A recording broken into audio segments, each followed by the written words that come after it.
계란 매일 드시죠? 그런데 지금 이 순간에도 여러분 몸 안에서 혈관을 막고 콩팥을 망가뜨리는 조합이 만들어지고 있을 수 있습니다. 더 무서운 건 이게 특별한 사람이 아니라 바로 우리 집 식탁에서 시작된다는 사실입니다. 평생 건강을 위해 챙겨 먹던 음식인데 어느 순간부터 속이 더부룩하고 소변이 달라지고 이유 없이 몸이 무거워졌다면 그게 나이 탓이 아닐 수도 있습니다. 저도 진료실에서 가장 많이 듣는 말이 이겁니다.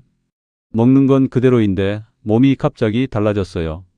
안녕하세요. 저는 신장과 혈관 질환을 중심으로 25년 넘게 환자들을 직접 진료해 온 의사 최준혁입니다. 응급실과 투석실에서 수많은 분들을 만나며 한 가지 공통점을 발견했습니다. 큰 사고나 유전병이 아니라 매일 아무 생각 없이 반복한 식사 습관이 몸을 무너뜨렸다는 점입니다. 특히 계란처럼 몸에 좋다고 믿고 꾸준히 드신 음식이 특정 음식과 만나면서 문제를 키운 경우를 너무 많이 봤습니다. 오늘 이야기를 시작하기 전에 한 분의 사례를 먼저 말씀드리겠습니다. 경기도 분당에 사는 박성호 씨 이야기입니다. 박성호 씨는 몇 년 전까지만 해도 아침마다 몸이 무겁고 오후만 되면 쉽게 지쳤다고 합니다. 검사에서는 큰 병이 없다고 했지만 혈압과 콜레스테롤 수치는 계속 경계선에 걸려 있었죠. 제가 박성호 씨께 한 건 비싼 약을 권한 게 아니라 아침 식탁에서 계란을 먹는 방법을 바꾸는 것이었습니다. 계란을 피하라고 한 게 아니라 함께 먹던 음식과 시간만 조정해 보자고 했습니다. 그 결과 6개월 뒤 검사에서 혈액 수치가 눈에 띄게 좋아졌고 박성호 씨는 이렇게 말했습니다. 원장님, 아침이 이렇게 가벼울 수 있는지 처음 알았습니다. 이 영상 하나로 여러분이 얻을 수 있는 건 분명합니다. 첫째, 계란이 언제부터 몸에 부담이 되는지 정확히 알게 됩니다. 둘째, 절대 함께 먹지 말아야 할 조합과 반드시 지켜야 할 시간 간격을 알게 됩니다. 셋째, 계란을 약처럼 바꿔주는 최고의 짝꿍 음식까지 정리해 드립니다. 괜히 불안만 키우는 이야기가 아니라 오늘 식사부터 바로 바꿀 수 있는 실천법을 가져가시게 될 겁니다. 앞으로도 이렇게 돈 들이지 않고 일상에서 바로 써먹을 수 있는 건강 이야기를 계속 듣고 싶으시다면 지금 구독 버튼을 눌러주세요. 좋아요는 이 영상이 꼭 필요한 분들께 더 잘 전해지게 만드는 힘이 됩니다. 알림 설정까지 해두시면 놓치지 않고 중요한 내용을 받아보실 수 있습니다. 이제 본론으로 들어가겠습니다. 많은 분들이 묻습니다. 왜 예전엔 괜찮았는데 지금은 문제가 되느냐고요? 답은 간단합니다. 몸의 처리 능력이 달라졌기 때문입니다. 젊을 때의 위장은 뭐든 빨리 녹여보내는 강한 공장이었지만 지금은 예전만큼 빠르지 않습니다. 콩팥도 마찬가지입니다. 예전엔 무리해도 버텼지만 지금은 작은 부담이 쌓여 문제를 만듭니다. 이런 상태에서 성질이 맞지 않는 음식이 한꺼번에 들어오면 몸은 그걸 처리하지 못하고 쌓아두기 시작합니다. 그리고 그 쌓임이 바로 혈관, 위장, 콩팥을 괴롭히는 시작점이 됩니다. 가장 먼저 짚고 넘어가야 할 조합이 있습니다. 가을이면 특히 자주 등장하는 음식이고 많은 분들이 계란 다음에 아무 생각 없이 드시는 그 음식입니다. 바로 감입니다. 달콤하고 부드러워서 속을 편하게 해준다고 믿고 드시지만 계란과 함께 들어왔을 때는 전혀 다른 얼굴을 보여줍니다. 이 이야기를 지금부터 아주 쉽게 그리고 분명하게 풀어드리겠습니다. 감이 왜 문제가 되느냐를 이해하시려면 아주 간단한 그림 하나만 떠올리시면 됩니다. 계란은 몸을 만드는 재료이고 감은 떫은 성질이 강한 과일입니다. 따로 먹으면 큰 문제가 없지만 위장 안에서 동시에 만나면 서로 엉겨붙는 성질이 있습니다. 젊을 때는 위장이 힘이 좋아서 이런 엉킴도 억지로 풀어내지만 지금의 위장은 예전처럼 강하지 않습니다. 그러다 보니 풀리지 못한 덩어리가 점점 단단해지고 결국 돌처럼 굳어버리는 경우가 생깁니다. 제가 직접 겪은 사례를 하나 더 말씀드리겠습니다. 전남 순천에 사는 이정옥 씨 이야기입니다. 이정옥 씨는 가을만 되면 직접 말린 곶감을 가장 좋아했습니다. 아침에 계란 2개를 먹고 나면 입안이 퍽퍽해서 습관처럼 곶감 하나를 곁들였습니다. 본인은 이게 소화에 좋다고 믿고 있었죠. 처음엔 속이 더부룩한 정도였지만 어느 날부터 식사 후마다 가슴이 답답하고 속이 묵직해졌다고 합니다. 그러다 새벽에 극심한 복통으로 병원에 오셨고 검사 결과 위 안에서 단단하게 뭉친 덩어리가 발견됐습니다. 음식 찌꺼기가 굳어 생긴 문제였습니다. 이정옥 씨가 가장 놀란 건 이 말이었습니다. 드신 음식이 나빴던 게 아니라 같이 드신 게 문제였습니다. 이 이야기를 들으면 겁부터 나실 수 있습니다. 하지만 여기서 중요한 건 감을 다시는 먹지 말라는 이야기가 아니라는 점입니다. 문제는 함께와 타이밍입니다. 계란을 먹은 직후에 감을 바로 드시는 습관, 특히 아침 공복 상태에서 이 조합이 반복되면 위장이 가장 힘들어합니다. 반대로 시간을 충분히 두면 이야기가 달라집니다. 계란을 드신 뒤 2~3시간 정도 지나서 감을 드시면 이런 문제는 거의 생기지 않습니다. 같은 음식인데 시간이 바뀌면 약이 될 수도 있고 짐이 될 수도 있는 겁니다. 그런데 여기서 끝이 아닙니다. 많은 분들이 나는 감은 잘 안 먹으니 괜찮겠지라고 생각하십니다. 하지만 감보다 훨씬 더 자주 거의 매일 등장하는 조합이 하나 더 있습니다. 이건 계절도 가리지 않고 건강을 챙긴다고 믿고 드시는 분들이 특히 많이 실수하는 부분입니다. 바로 계란과 두유입니다. 아침 식탁을 한번 떠올려 보세요. 계란 2개, 그리고 컵 하나에 담긴 두유. 얼마나 단정하고 건강해 보입니까? 실제로 진료실에서도 이렇게 먹는데 왜 몸이 힘들어지느냐고 묻는 분들이 정말 많습니다. 문제는 양이 아니라 한 번에 몰아서 들어오는 부담입니다. 계란도 몸을 만드는 재료고 두유도 몸을 만드는 재료입니다. 둘 다 나쁘지 않습니다. 하지만 지금의 콩팥은 예전처럼 많은 일을 한꺼번에 처리하기가 쉽지 않습니다. 부산에 사는 김민수 씨 이야기를 해드리겠습니다. 김민수 씨는 살이 빠지는 게 걱정돼서 아침마다 계란 2개와 검은 콩 두유를 꼭 챙겨 드셨습니다. 처음엔 든든했지만 시간이 지날수록 속이 더부룩하고 가스가 자주 찼다고 합니다. 특히 화장실에서 소변을 볼 때 예전과 다르다는 느낌을 받았습니다. 물을 내려도 거품이 쉽게 사라지지 않았던 겁니다. 검사를 해보니 몸에서 처리하지 못한 단백질이 그대로 빠져나가고 있었습니다. 김민수 씨는 그제야 깨달았습니다. 열심히 챙긴 음식이 몸으로 들어간 게 아니라 그대로 빠져나가고 있었다는 사실을요. 여기서 꼭 기억하셔야 할 점이 있습니다. 지금은 많이 먹는 것보다 잘 나눠 먹는 것이 훨씬 중요하다는 겁니다. 계란을 드셨다면 두유는 다음 식사나 다른 시간대로 옮기셔야 합니다. 아침에 계란을 드신 날에는 물이나 따뜻한 차 정도로 마무리하시고 두유는 오후나 저녁으로 미루는 것만으로도 콩팥의 부담은 크게 줄어듭니다. 이제 마지막으로 꼭 짚고 넘어가야 할 조합이 하나 남았습니다. 이건 많은 분들이 좋은 습관이라고 믿고 있어서 더 위험합니다. 식사 후에 자연스럽게 손이 가는 그 한 잔, 바로 차와 커피입니다. 특히 계란을 드신 직후에 마시는 진한 차 한 잔이 몸 안에서 어떤 일을 만드는지 다음 이야기에서 아주 분명하게 설명해 드리겠습니다. 식사를 마치고 나면 자연스럽게 컵을 드시는 분들이 많습니다. 입안을 개운하게 해주고 몸에도 좋을 것 같아서입니다. 그런데 계란을 드신 직후에 마시는 진한 차나 커피는 지금의 몸 상태에서는 전혀 다른 결과를 만들 수 있습니다. 이 조합이 왜 문제가 되는지 어렵게 설명할 필요는 없습니다. 아주 쉽게 말해 몸 안에서 잘 굳는 재료들이 만나 돌처럼 변하는 상황이 만들어지기 때문입니다. 서울 마포에 사는 최영희 씨 이야기를 들려드리겠습니다. 최영희 씨는 아침마다 계란 2개를 먹고 그 다음엔 꼭 직접 우린 녹차 한 잔을 마셨습니다. 속이 편안해지고 몸이 맑아지는 느낌이 들어서 10년 넘게 이어온 습관이었습니다. 그런데 어느 날 밤 옆구리와 허리 뒤쪽에 말로 표현하기 힘든 통증이 갑자기 찾아왔습니다. 가만히 있어도 아프고 움직이면 더 아팠다고 합니다. 응급실로 오셨고 검사 결과 콩팥에서 생긴 단단한 돌이 내려오다 길을 막고 있었습니다. 최영희 씨가 가장 충격을 받은 건 평생 몸에 좋다고 믿었던 습관이 이런 결과를 만들었다는 사실이었습니다. 차나 커피가 나쁘다는 이야기가 아닙니다. 문제는 타이밍입니다.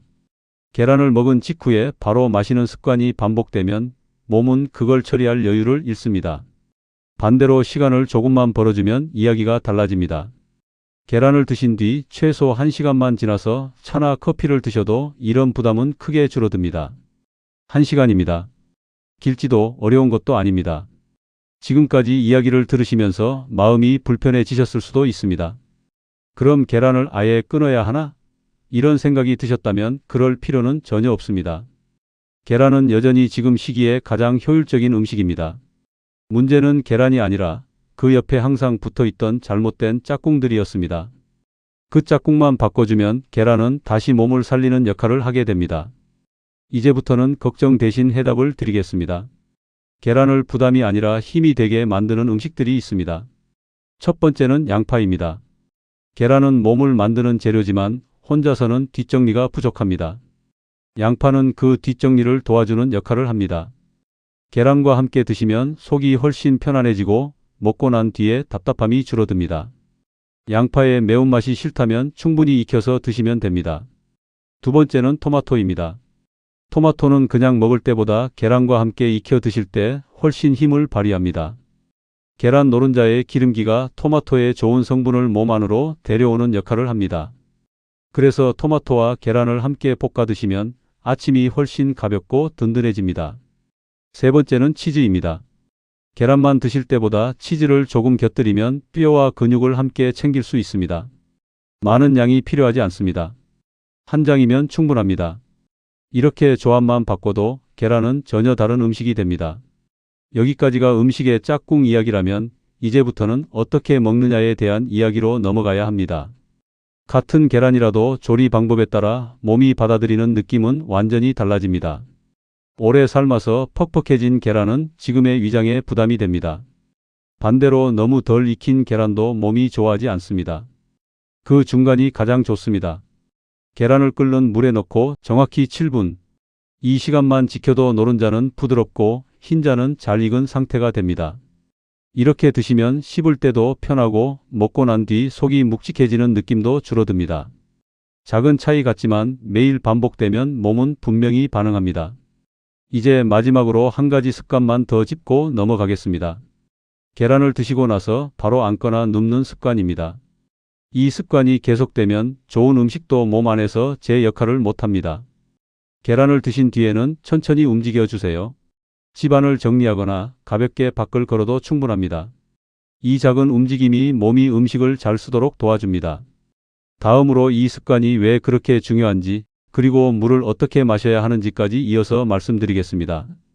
계란을 드신 뒤에 몸이 가장 필요로 하는 건 휴식이 아니라 흐름입니다. 많은 분들이 식사를 마치면 소파에 앉아 텔레비전을 켜거나 그대로 쉬려고 하십니다. 하지만 이때 몸 안에서는 방금 들어온 음식들을 처리하느라 가장 바쁜 시간이 시작됩니다. 이 시기에 몸을 완전히 멈춰 세우면 음식은 에너지로 쓰이지 못하고 그대로 부담으로 남기 쉽습니다. 대구에 사는 정우석 씨 이야기를 하나 더 들려드리겠습니다. 정우석 씨는 아침마다 계란을 챙겨 드셨지만 식사 후에는 늘 의자에 앉아 신문을 보며 시간을 보냈습니다. 운동은 따로 하지 않아도 괜찮다고 생각했죠. 그런데 점점 배가 더부룩해지고 오후만 되면 졸음이 쏟아졌습니다. 제가 정우석 씨께 드린 조언은 아주 간단했습니다. 아침 먹고 30분만 천천히 움직이세요. 빠르게 걷지 않아도 괜찮고 땀이 날 필요도 없다고 말씀드렸습니다. 그걸 한 달만 실천했는데 정우석 씨는 이렇게 말했습니다. 밥 먹고 나면 늘 무거웠던 몸이 훨씬 가볍습니다. 이유는 어렵지 않습니다. 몸을 움직이면 허벅지와 엉덩이처럼 큰 근육들이 혈액 속에 떠다니는 에너지를 자연스럽게 가져다 씁니다. 그러면 계란에서 나온 좋은 성분들이 지방으로 쌓이지 않고 몸에 필요한 곳으로 쓰이게 됩니다. 이건 운동이 아니라 몸을 돕는 정리 시간이라고 생각하시면 됩니다. 여기서 빠지면 안 되는 게 하나 더 있습니다. 바로 물입니다. 계란처럼 몸을 만드는 음식은 물이 있어야 제대로 쓰입니다. 물이 부족하면 몸은 찌꺼기를 처리하느라 더 힘들어집니다. 그렇다고 식사 직후에 물을 한꺼번에 많이 마시는 건 좋지 않습니다. 그렇게 되면 위장이 일해야 할 힘이 약해지기 때문입니다. 가장 좋은 방법은 따뜻한 물을 조금씩 나누어 마시는 겁니다. 컵에 담아 천천히 목을 적신다는 느낌으로 드셔보세요. 이 습관 하나만으로도 먹고 난 뒤에 답답함이 많이 줄어듭니다. 이쯤에서 많은 분들이 이런 생각을 하십니다. 그럼 계란에 소금은 어떻게 하느냐고요? 짭짤한 맛이 있어야 계란을 드시기 편하다는 분들도 많습니다. 하지만 소금을 많이 찍어 드시는 습관은 지금의 몸에는 부담이 됩니다. 대신 후추를 살짝 뿌리거나 간이 센 반찬 대신 싱겁게 무친 채소와 함께 드셔보세요. 맛은 충분하면서도 몸은 훨씬 편안해집니다. 또 한 가지 꼭 말씀드리고 싶은 게 있습니다. 계란을 드실 때 칼슘이나 다른 영양제를 같이 삼키는 습관입니다. 한 번에 다 챙기고 싶은 마음은 이해하지만 이건 몸을 돕는 방법이 아닙니다. 영양제는 식사 후 2시간 정도 지나서 따로 드시는 게 훨씬 낫습니다. 그래야 몸이 각각을 제대로 사용할 수 있습니다. 지금까지 이야기를 종합해보면 답은 분명합니다. 계란이 문제가 아니라 우리가 아무 생각 없이 붙여온 습관들이 문제였습니다. 함께 먹는 음식, 마시는 시간, 먹고 난 뒤의 행동. 이 세 가지만 바꿔도 몸은 훨씬 편안해집니다. 다음으로는 많은 분들이 가장 궁금해하시는 질문, 매일 먹어도 괜찮은 양은 어느 정도인가, 그리고 아침이 아닌 다른 시간에 먹어도 되는지에 대해 차근차근 풀어드리겠습니다. 이 부분을 알게 되시면 계란을 더 이상 불안해하지 않고 편하게 드실 수 있을 겁니다. 많은 분들이 계란 이야기를 하다 보면 꼭 이 질문을 하십니다. 그럼 하루에 몇 개까지 괜찮은 겁니까? 결론부터 말씀드리면 숫자에 집착하실 필요는 없습니다. 지금의 몸 상태에서는 몇 개냐보다 어떻게, 언제 먹느냐가 훨씬 중요합니다. 다만 기준을 하나 드리자면 하루 한두 개면 충분합니다. 매 끼니마다 챙기실 필요도 없습니다. 아침이나 점심, 몸이 가장 잘 받아들이는 시간대 한 번이면 됩니다. 경기도 고양에 사는 한동수 씨는 계란을 너무 열심히 드신 경우였습니다. 몸에 좋다는 말만 듣고 아침에 2개, 점심에 반찬으로 하나, 저녁에 또 하나를 드셨습니다. 본인은 건강을 챙긴다고 생각했지만 어느 순간부터 속이 늘 답답하고 몸이 무거워졌다고 합니다. 검사에서는 큰 이상이 없었지만 몸은 분명히 신호를 보내고 있었습니다. 제가 한동수 씨께 말씀드린 건 단순했습니다. 하루에 한 번만 가장 편한 시간에 드세요. 그 조언을 지킨 뒤부터 몸의 부담이 확실히 줄었다고 하셨습니다. 또 하나 많이 궁금해하시는 게 아침이 아니면 안 되느냐입니다. 꼭 그렇지 않습니다. 아침에 입맛이 없거나 속이 불편한 날에는 점심이나 이른 저녁으로 옮기셔도 괜찮습니다. 중요한 건 공복 상태에서 무리하게 드시지 않는 겁니다. 빈속에 계란만 단독으로 들어오면 위장이 더 힘들어질 수 있습니다. 밥이나 채소와 함께 드시는 게 훨씬 낫습니다. 여기서 꼭 기억하셔야 할 신호가 있습니다. 계란을 드신 뒤 속이 더부룩하거나 트림이 잦아지고 화장실에서 평소와 다른 느낌이 든다면 그건 몸이 보내는 메시지입니다. 지금 방식은 맞지 않는다는 뜻입니다. 이럴 때는 억지로 참지 마시고 오늘 말씀드린 조합과 시간부터 점검해 보셔야 합니다. 제가 진료실에서 가장 안타까울 때가 있습니다. 몸에 좋다고 해서 참고 먹었다는 말을 들을 때입니다. 지금은 참아야 할 시기가 아니라 편안함을 기준으로 삼아야 할 시기입니다. 먹고 나서 속이 편하고 몸이 가볍다면 그게 맞는 방법입니다. 이제 오늘 이야기의 핵심을 한번 정리해 보겠습니다. 계란을 드실 때는 감, 두유, 차와 바로 이어지지 않게 하십시오. 시간을 벌어주면 됩니다. 함께 드실 때는 양파, 토마토, 치즈처럼 몸을 돕는 음식으로 바꾸십시오. 조리할 때는 너무 오래 익히지 말고 부드럽게 드십시오. 먹고 난 뒤에는 가만히 멈추지 말고 천천히 움직여 주십시오. 물은 조금씩 나누어 드십시오. 이 5가지만 지켜도 몸의 반응은 분명히 달라집니다. 이제 영상의 마지막 부분으로 가기 전에 한 가지 약속을 드리고 싶습니다. 앞으로 이 채널에서는 겁만 주는 이야기는 하지 않겠습니다. 불안하게 만드는 정보도 다루지 않겠습니다. 오늘처럼 지금 바로 식탁에서 바꿀 수 있는 것만 말씀드리겠습니다. 다음으로 왜 이런 작은 습관 차이가 몇 년 뒤에 건강 차이로 이어지는지, 그리고 지금부터라도 바꾼 분들이 실제로 어떤 변화를 겪었는지를 마지막으로 정리해 드리겠습니다. 이 부분을 들으시면 오늘 이야기를 그냥 흘려보내지 않게 되실 겁니다. 사람 몸은 하루아침에 무너지지 않습니다. 대신 아주 작은 선택들이 쌓여서 몇 년 뒤에 결과를 만듭니다. 오늘 아침에 무엇을 먹었는지, 그 다음에 무엇을 마셨는지, 먹고 나서 어떻게 움직였는지, 이 사소한 장면들이 반복되면서 몸은 조용히 방향을 정합니다. 편안한 쪽으로 갈지, 부담이 쌓이는 쪽으로 갈지 말입니다.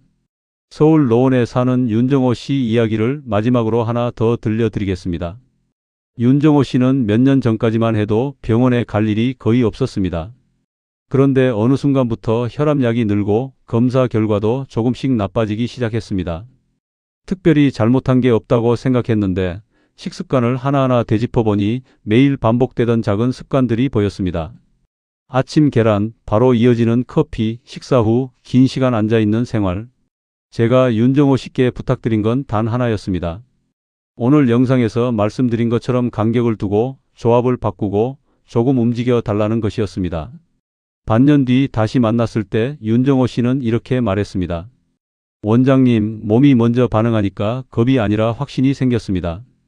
이 말이 오늘 영상의 핵심입니다. 건강은 겁으로 지키는 게 아니라 몸의 반응으로 확인하는 것입니다. 먹고 나서 속이 편안해지고 하루가 덜 지치고 아침이 가벼워진다면 그 방향이 맞습니다. 반대로 불편함이 쌓인다면 그건 몸이 보내는 분명한 신호입니다. 오늘 계란 이야기를 길게 드렸지만 사실 이건 계란 하나의 문제가 아닙니다. 지금 시기에는 무엇을 더 먹느냐보다 무엇을 같이 먹지 않느냐가 훨씬 중요합니다. 그리고 무엇을 피하느냐보다 어떻게 나눠서 먹느냐가 더 큰 차이를 만듭니다. 이 기준만 잡히면 다른 음식들도 자연스럽게 정리가 됩니다. 이 영상을 여기까지 보셨다면 오늘 저녁이나 내일 아침 식탁에서 분명 한 가지는 바뀔 겁니다. 계란을 먹고 바로 컵을 들지 않게 될 수도 있고 함께 놓이던 반찬을 바꿀 수도 있고 식사 후에 잠깐 몸을 움직이게 될 수도 있습니다. 그 한 가지 변화가 바로 시작입니다. 마지막으로 한 말씀만 더 드리고 싶습니다. 건강은 미리 챙기는 사람의 몫이지 나중에 후회하는 사람의 몫이 아닙니다. 지금 이 순간에 할 수 있는 가장 쉬운 선택이 몇 년 뒤에 몸을 지켜줍니다. 오늘 이야기 중 하나만이라도 기억하시고 실천해 보세요. 그걸로 충분합니다. 다음 영상에서는 계란 말고도 많은 분들이 매일 아무 생각 없이 반복하는 식사 조합 중 지금 시기에 특히 조심해야 할 것들을 더 자세히 다뤄보겠습니다. 오늘 내용을 실천해 보시고 몸이 어떻게 달라지는지 꼭 느껴보시길 바랍니다. 여러분의 일상이 조금 더 가볍고 편안해지기를 진심으로 바랍니다.